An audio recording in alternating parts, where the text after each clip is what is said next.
Hello. I don't really know how to start this. The person who asked me to make this video was someone who was looking for advice on how to manage relationships when you have this disease, and maybe even to find someone. And I can't give you the advice for how to be social and find someone, how to find the energy, because I didn't have that. I found him before all these illnesses happened, and we just fell in love. This is a really tough question.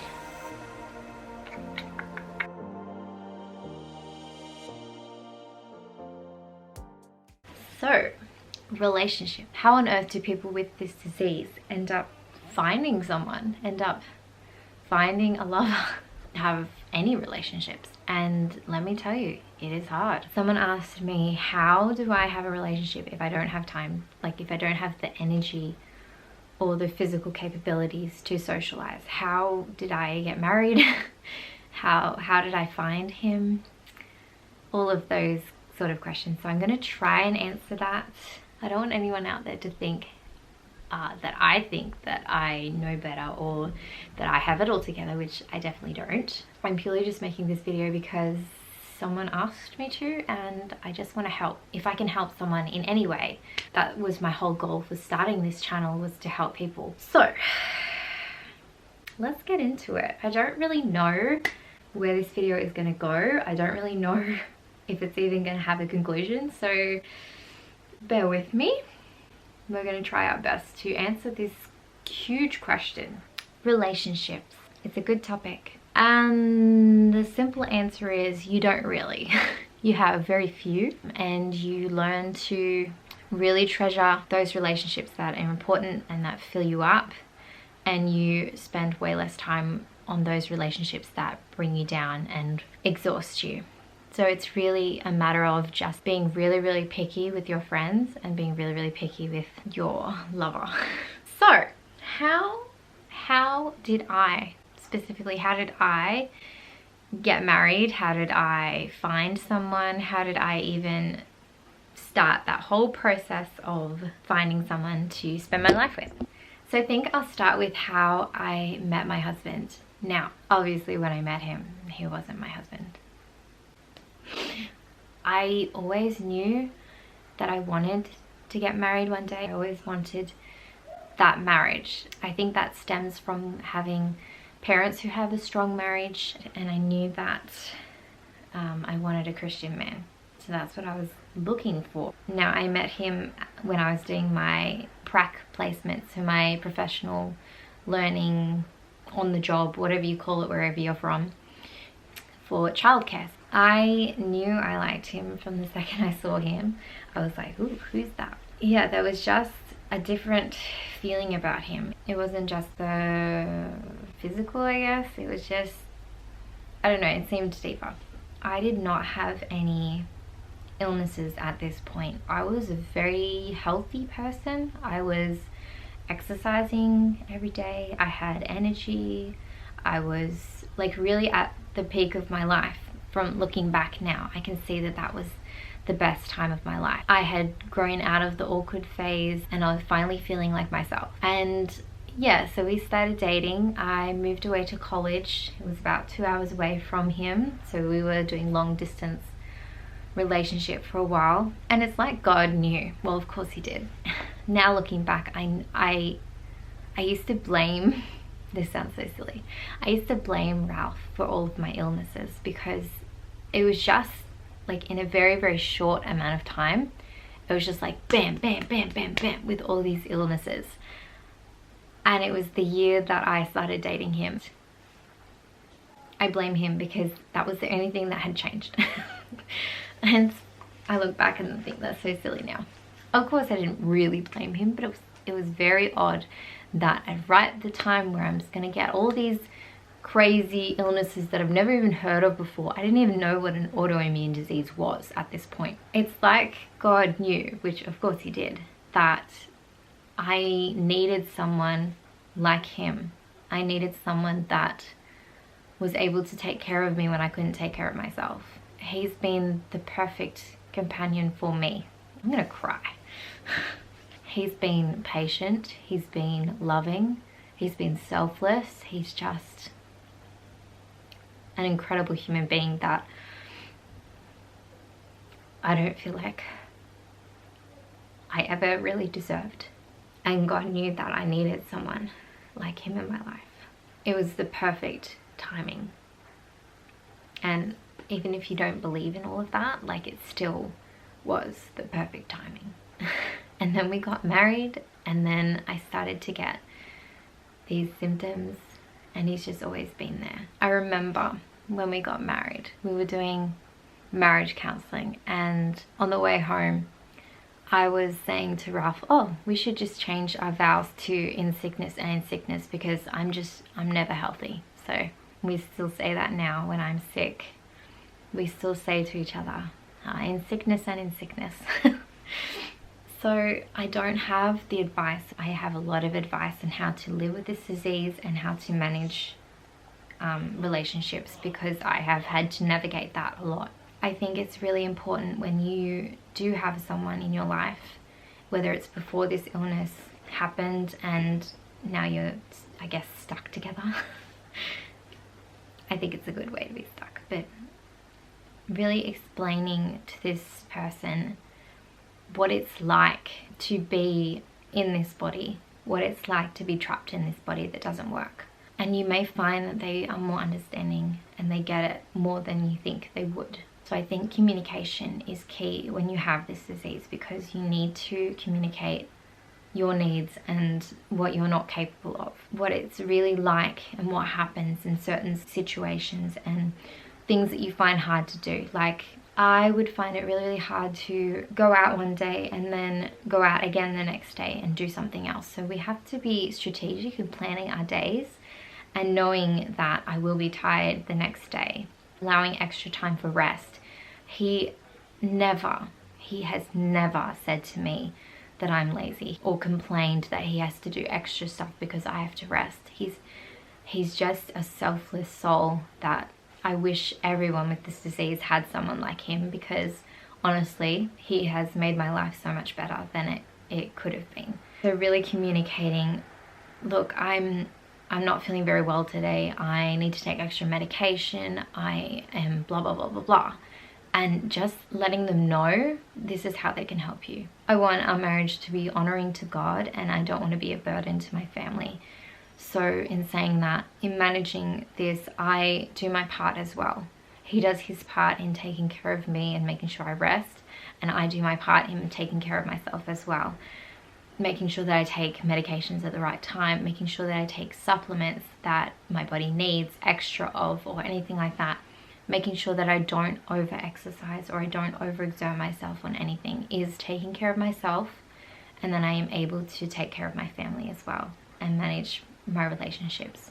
Also, learning more about my diseases and what I am capable of really helps, and educating other people as well. So educating your relationships. If you are struggling to find friends or struggling time to find friends, you really need to find the people who understand, the people who aren't just in it for themselves, because quickly those people would just fade away, which I've had a lot of relationships just fade away because they were just in it for themselves. So really finding that person that is selfless is kind of crucial. Making sure that when I do have a commitment, that I fulfill it, but making sure that I schedule in rest times as well, so that I am able to still do the things that I want to do. I don't like, especially when I'm Googling these diseases, I don't like being told that, oh, this will happen if you do this, or this will, like, that's helpful, but it's also limiting, and I don't want to be defined by my disease. That's why I've kind of stopped making these videos for a while, because I was sick of being defined by my disease. I don't want to really remember that I'm sick. I just want to live my life. Does that make sense? Doesn't mean I'm not going to make these videos, but I just didn't want to keep doing it all the time. I am also the kind of person that like I said, I don't like being told my limitations. I don't like being told that if you do this, this is going to happen. So I try to not make excuses for why I can't do something. I don't say, oh, I can't do this long run because then I'll pass out afterwards. No, I take steps to stop myself from passing out afterwards and still be able to do what I want to do. Like, drink more water before you go, take more medication before you go. Don't limit yourself just because you have this disease. Don't think to yourself, oh, I'm never going to find anyone just because I have this disease. You are not defined by your disease. Find ways to manage it. Make sure you're super healthy and super on top of everything. And then you'll find that you will have more time to do these other things that you love, because your body is not going to hold you back. In saying that, sometimes it's impossible, but the majority of the time I forget that I even have this disease, and it's just a matter of really making everything align, making sure that you've got the perfect level of all nutrition and eating really super healthily, and just then you're able to live your life. Of course, I have my moments where I break down. Of course, I have my moments where I just can't function and it's beyond my control. And in those circumstances, I do have to communicate. I do have to realize that it is beyond my control and that I do have to rest. But I do not wallow in self-pity. Even when I complain or, try and explain what's happening to Ralph, he listens in a way that allows me to get all those emotions and frustrations out, because it's an incredibly frustrating disease. And he listens, but he doesn't let me just sit there. He doesn't let me just wallow in self-pity. He looks for ways that we can make it better. Because I know that there's a lot of people out there that don't have the same sort of support that I have with the kind of person that Ralph is. Same sort of support that I have with Ralph. And maybe your husband or partner are not as understanding as Ralph is. And I've heard people say that their spouse has called them lazy or all these things. If I say to him, oh, I feel like I'm going to pass out, and then I keep going, I keep pushing myself because that's what I've trained myself to do, he tells me to sit down, and sometimes I listen, sometimes I don't. And he always asks me, what do you need, what do you need, what do you need? And he said to me that if he doesn't take care of me straight away, then he ends up having to take more care later. Like when I pass out, when I can't function, then it has a knock-on effect that then I'm out of action for pretty much the rest of the day or a few days. That means he has to clean up, he has to give dinner, he has to dress the kids for bed. So all these things that we normally do together as a team, if he didn't take care of me initially, then he ends up having to take more care later, if that makes sense. So making sure that, one, you're listening to your body, and two, that your spouse really should care about what's happening with you, because this disease can escalate very, very quickly, like within 30 seconds, one minute literally, I'm fine, and the next minute I'm passed out on the ground. And I've learned to notice those signs really, really quickly and take medication as I'm passing out. But yeah, just communicating that I'm in this state at the moment and I need help. And he's pretty quick to respond. So, did I answer the questions? I don't know. How do you find a spouse when you have this disease? The answer is God. He was a godsend. And I don't mean that in a slang way. I mean that like he was literally sent by God. How do I have time for relationships? I don't. We need people in our lives. We can't isolate ourselves just because we have this disease. Like, we need people. Does that mean I go out of my way to form new friendships? No. But that might also be because of my personality. I am very introverted. I am very shy. And for me, and I have a lot of social anxiety. So I don't know. I don't even know how did I even get married? How did I even talk to him? It must be a personality thing, not just a disease thing. He just seeked me out. He pursued me, and I let him pursue me, I guess. That's the only way you can as an introvert. What am I going to put as the title of this video? Because it's so vague, so all over the place. Okay, my life consists of church, working, being a mum, and being a wife. That is my life.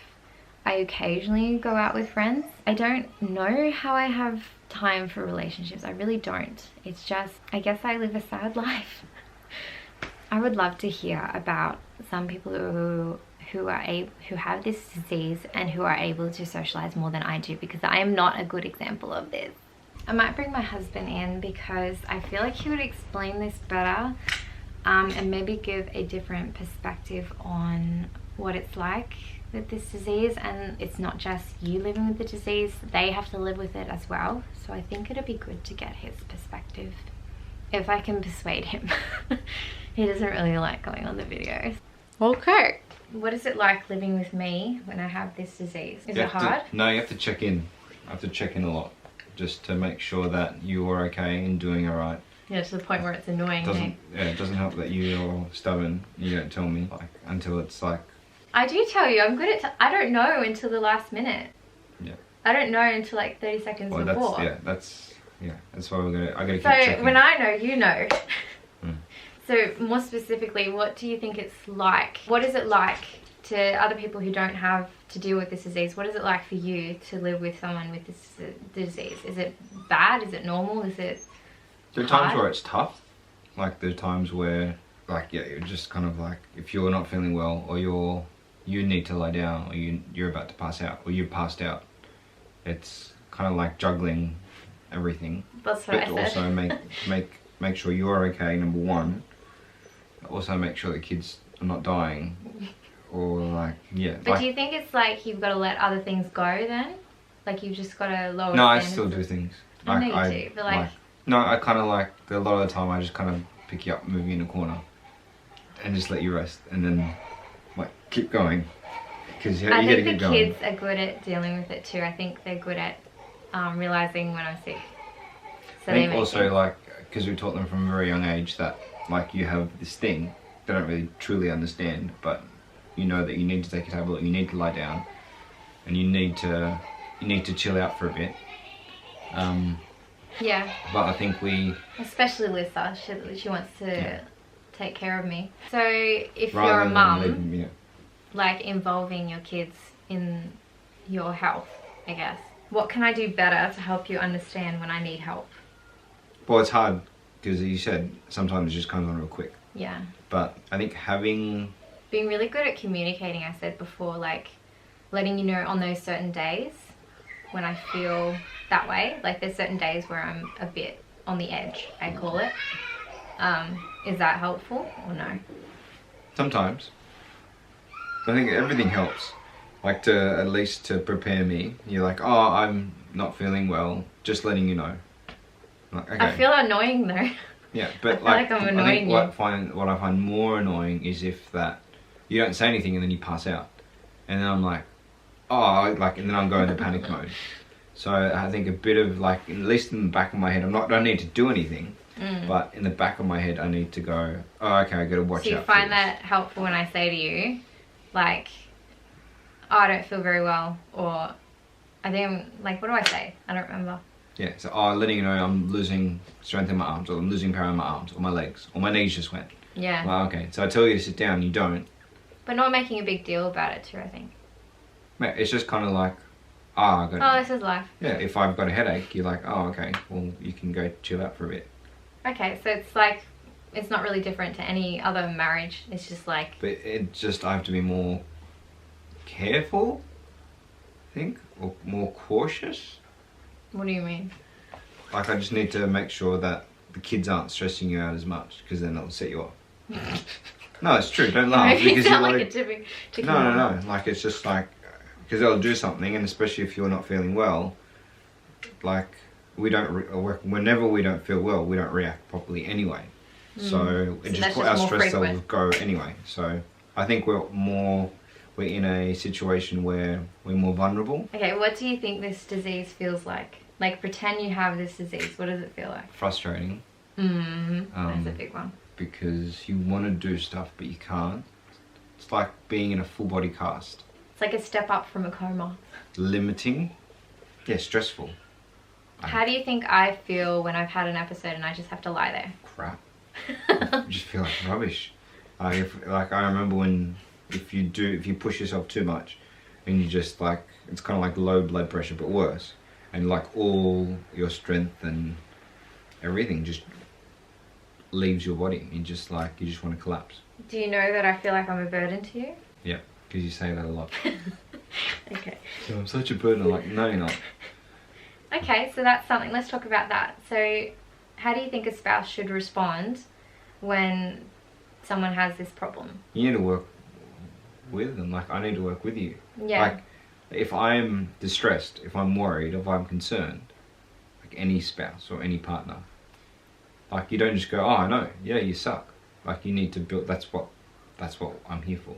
That's what spouses are here for, to kind of carry you through, whether it be sometimes physically, but no, to help you through.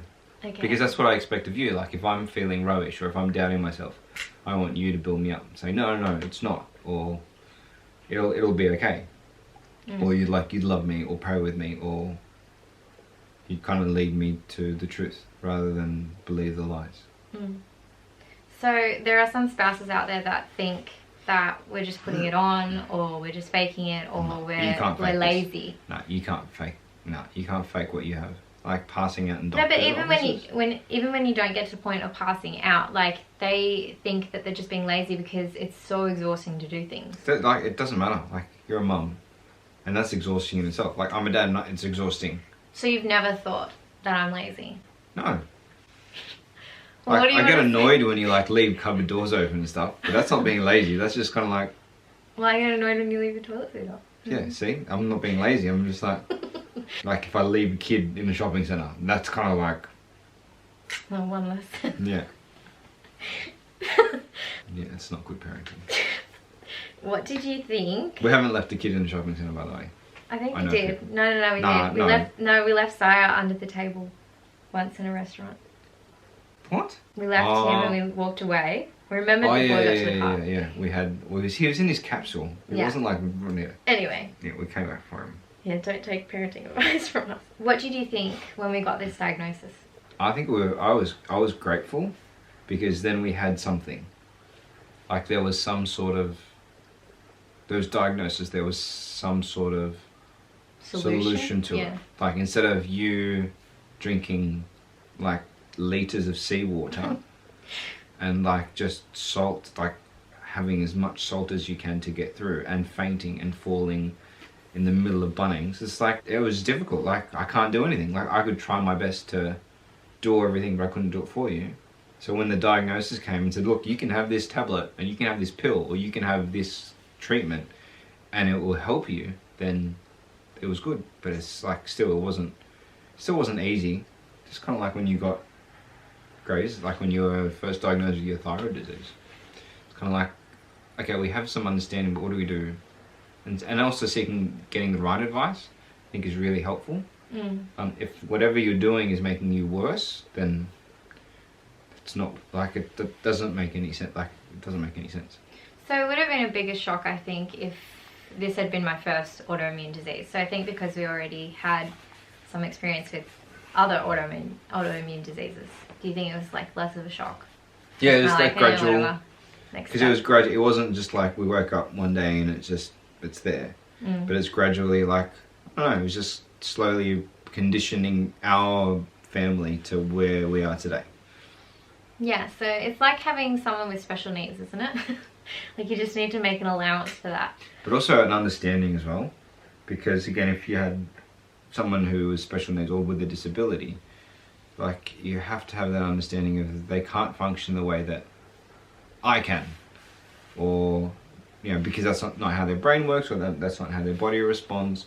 But it's important to have an understanding. So you think educate yourself, educate your spouse, and communicate. Also, like you educate so much more. I think so many people have like watched your story. So, oh, my mum's got this thing and she struggles. She's like, yeah, my wife's got something similar. It's called secondary adrenal insufficiency. She's like, my mum's got the same thing. And then like this instant like this connection is like, yeah, you understand you. what I'm going through, and I understand what you're going through as as someone in the family who loves that person dearly. It's kind of like her eyes like lit up and go, hey, like, you know the struggle and it's real. Because people are like, oh yeah, they get to the point of, oh, you're lazy, you're just being lazy, go have a bit, go eat more. And it's just not helpful. Do you think, like, have you watched my first video? Yeah. Do you think it's a helpful? while ago. Yeah. Do you think it was helpful to help understand what it's like? Yeah. Because I feel like I made that video in almost frustration in people not understanding what it's like. Yeah. And I hope it was helpful. I think a lot of people saw that, and I think you got a lot of comments, and like, you helped a lot of people. But you should do like updates. Or you probably do updates. A health update? Yeah. Yeah. Like to see where you're going. Yeah. And how, like, because to start, there's so much information to start with. Like when you're going through the process of, this is how I got diagnosed. These are the doctors that didn't listen to me. This is the, the despair that I was going through. But now you're kind of on the road. Like a hope picture. There's a road. How long ago was I diagnosed? I don't even know. 2019. It was 2019, like December 2019. So I'm coming up to 2 years. So, do you have any questions? Or anything that you want to say to help people understand? Don't give up. I think it's easy, like an easy way out. Because it's easy to go, oh, the person. What was that? That's Daisy. So don't be something. If you're getting into it, or you're in a relationship with someone, or you're looking into a relationship with someone, like, support them as much as they need it. Because sometimes, like, my support, especially as a guy, we want to help. Most guys, I know. No, you don't want help. No, we want to help. Oh, we want to help you. Like, we want to fix the problem. Yeah, you want to fix it. But it gets frustrating when you can't fix the problem. It's like a lot of despair. You're just like, well, yeah, you can't fix me. Is that frustrating? But the thing is, a little bit. And I'm like, oh, well, I suck. In my head, I think I'm helping, but I'm not. I might be hindering, or I might be making things worse, or might putting extra stress on you. Sometimes I don't know what I need. Yeah. And then you're asking me, what do I need? And it's like, I don't know. And that's frustrating. I think this whole disease is just frustrating to communicate, frustrating to understand, frustrating to help, frustrating to fix. Yeah. So, thank you. Good chats. Break. Love you. Well, aren't you lucky? Okay, stop it. Definitely, if you have any more questions about how we deal with this disease, please comment below, because I would really love to help you out, and I think it would help a lot of other people. Yeah, stay tuned for a health update. I'm really excited about this video that I'm going to make, because I have huge developments that have happened in my health, and yeah, things that I've had to change, tweak. So yeah, look out for that video, and I'll see you next time. Once again, thank you so much for watching, and all the best on your health journey.